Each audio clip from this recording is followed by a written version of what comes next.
Hey guys, welcome back. If you're new here, my name's Jess and I usually like to talk about movies, but today I wanted to talk about some books, and these books are specifically what I read in February. And I know you may be asking yourself, Jess, did you read anything in January? Where is the what did you read in January video? Long story short, I don't have one because I didn't want to do it back then and I decided that I wanted to do it now, and I thought better late than never. So I will be discussing six books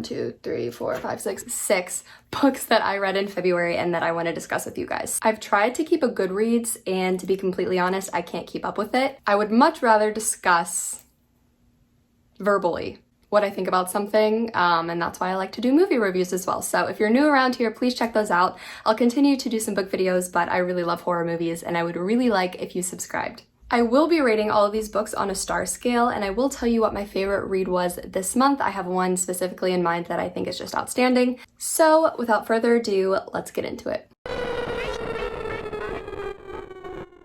The first book that I read this month is Misery by Stephen King. Misery follows novelist Paul Sheldon as he is captured and held hostage by his deranged superfan Annie Wilkes. Something that you should know about me is that I'm a big fantasy science fiction gal. I love fantasy and science fiction. It's my favorite genre. So my first introduction to Stephen King was with his Dark Tower novels. I absolutely love those. But as someone who's trying to break away from that genre a little bit, I decided, why not start with the master himself? So upon recommendation, I picked up Misery, and I'm so happy that I did because I absolutely love this book. Every single piece of internal dialogue that is written in this book is masterfully crafted, and you could tell that it comes from a deeply personal place. We follow from the time that Paul was in a car accident and was taken in by Annie, who keeps him there against his will under the guise of tending to his injuries. He quickly becomes dependent on Annie and the care that she gives him, and it is known that King kind of used the character of Paul and his dependency on Annie as a metaphor for himself and his dependency on drugs. But deeper than this meaning, the book itself is just beautifully written. And the way that Paul describes Annie is absolutely nauseating. It makes you want to throw up. I firmly believe that Annie Wilkes is one of, if not the best book villains I have ever read about. Like I said, I'm newly venturing into horror, but she gave me nightmares. And I will say I think that is fueled by Kathy Bates' portrayal of Annie Wilkes in Misery the movie. Kathy Bates was born to play that role. She embodies everything that Annie is and just brings so much wickedness to the character. It gives me goosebumps. If you are somebody who is looking to venture into Stephen King, I would highly recommend starting with Misery. It's my goal to read a Stephen King book a month from now on. I have Pet Sematary and The Shining on standby. I'm not sure which one I'm going to start next, TBD, but I really loved Misery and would highly recommend it. I'm going to rate Misery 5 stars. I know that is a really high rating, but I really loved this book. I'm super excited to continue reading his work, so stay tuned. The second book I read in February is Gone to See the Riverman by Christopher Triana. Triana, I'm sorry. I picked this book up off of a recommendation by a TikToker named Baker Reads. He has the most amazing horror library and just gives the best recommendations, so I would really recommend you check him out. Baker Reads on Instagram and on TikTok.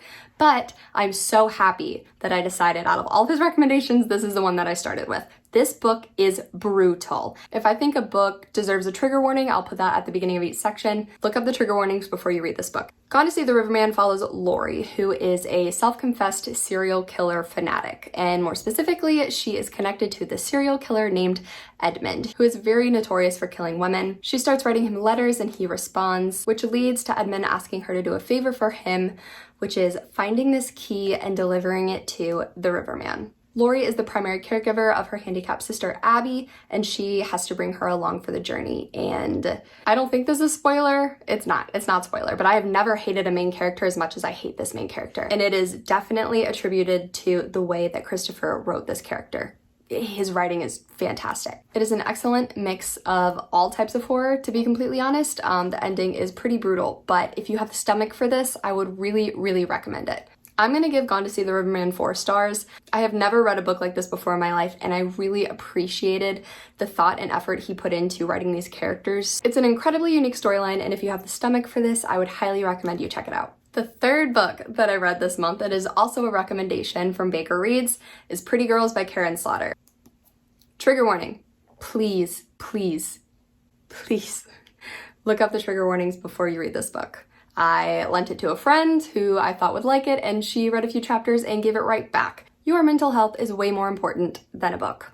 But that being said, I can stomach things like this, and this was my second 5-star read of the month. This book follows two middle-aged sisters, Claire and Lydia, who come together after the unexpected death of Claire's husband. Through the investigation of Claire's husband's death, a lot of shocking information comes to light, and Claire and Lydia are quickly sucked into this journey of figuring out exactly who Claire's husband was and what he was involved in. I cannot find a single word to describe how this book makes me feel, but there's about 47 different ones, some of them being dirty, disgusting, nauseated, overwhelmed, and anxious, but I loved every single second. This book is meant to disturb you. It's meant to make you feel angry and disgusted. It doesn't discuss anything that doesn't happen in real life. Everything that happens in this book could happen in real life and probably has at some point. The biggest reason why I love this book so much is because it discusses themes that need to be discussed, specifically involving around young women. One of the main characters, Lydia, sums this up perfectly when she's talking to her daughter. She says, "Adults are like vampires. The older ones are always more dangerous." Ain't that the truth? Okay. I love you. Go lay down. I love you. Go lay down. I love you. Go lay down. Slaughter effortlessly weaves together a story between two sisters that feels real, heartbreaking, and takes us through these stages that they go through. And takes us through the stages of love, grief, and acceptance. My favorite review of this on Goodreads is just 5 stars and it only says, "Good God." Like, that sums it up perfectly. Great job. Like I said, I give this book 5 stars.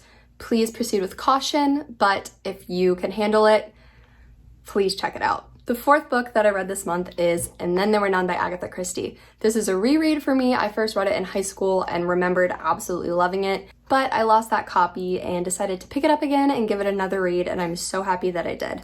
I feel like I missed so many important things in this book back then that I picked up on now, and it completely changed the game. And Then There Were None is about 10 strangers who are invited to vacation on a small island by a mysterious millionaire by the name of UN Owen. However, Owen is nowhere to be found once the guests arrive, and they all quickly find out that they have something in common. The guests start dying one by one, all in a manner from a nursery rhyme that is displayed on the mantle. This book is the blueprint.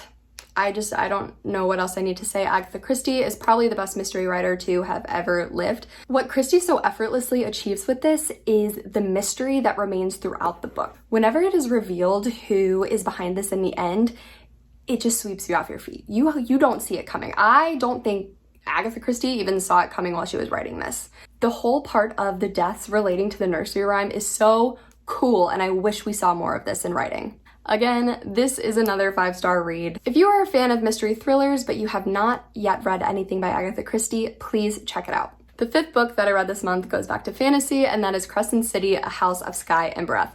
Holy shit, this book took up a lot of my month. It took up a lot of my month. I personally am a very big fan of Sarah J. Maas. I think her world building is incredible, and her ability to write so much depth and emotion into her characters is honestly just unmatched. So whenever the first Crescent City came out, House of Earth and Blood, I was absolutely obsessed. It was her first new adult fantasy. I think that's what this is categorized as, new adult. I don't think it's like full adult fantasy. It has some new adult aspects in there. You will find yourself connected to every single character that is in this book. Every single one. House of Earth and Breath follows Bryce and Hunt for 3 or 4 months after the events of the last book. They're trying to assimilate back into society after everything that went down in the first book. But of course, they can't say no to a challenge. That's why we love them. She is obviously going to continue writing books in this world. I think there are going to be 4 or 5 of them. For me, this one had middle child syndrome. It just gave us a lot of exposition, a lot more background into what we can expect for the next book. And it was okay. It was okay. It took me a while to read it. Usually I'm a really quick reader, and this book honestly took me about 2 weeks. I just was like, okay, keep going. Okay, it'll get better, keep going. But was it worth it for that ending? Absolutely. Yes. 100%. That ending is every single thing that we've been waiting for and more. I just wish it would have come a little bit earlier. I don't think there's a need for this book to be 800 pages long, but I appreciate it. And am I going to read the rest of the series when it comes out? Yes, of course. So I'm going to give House of Sky and Breath 3.5 stars. I love this series so much. I'll continue to read it. But but it was a bit of a drag for me. I'm sorry. The last book that I read this month, and my absolute favorite that I read this month, was one that took me by surprise, and that is The Storyteller by Dave Grohl. He tells us stories of his past, his childhood, the different bands that he's in, his kids, his life being a rock star, and what that means, and the way that he has chosen to present himself as someone who's always lived in the limelight. And oh my God. If you know me, you know my favorite band is Nirvana. I am an absolute Nirvana fanatic. I wouldn't love Nirvana as much as I do if it was not for this man right here. And of course, I'm a Foo Fighters fan, but also I'm just a fan of the man that he is. He is kind, he is empathetic, he is patient, I'm literally speaking about him like I know him. And I love being able to get inside of his head and experience things from his point of view, because the way that he writes, his mom is an English teacher, and that obviously shines through. You know, he loves and respects his mother and wants to pay homage to her, writing this beautiful book that tells stories of how, you know, his love for music came to be. And it's so well written, and the stories are gripping and funny and emotional. This is my favorite book that I've read this month. It will probably be a favorite for a very, very, very long time. Thank you, Dave, for giving us this gem. There you have it, you guys. Those are all the books that I read in February. I hope that you've seen some ones that you're interested and want to check out. If you have any questions, let me know down below. But I will quickly have my list together for what I'm going to read in March. But until then, if you guys like this video, please give it a thumbs up or even subscribe down below. I would really, really, really appreciate it. It means so much to me that you guys still watch my videos and like listening to me talk. Thanks again, you guys. Stay creepy.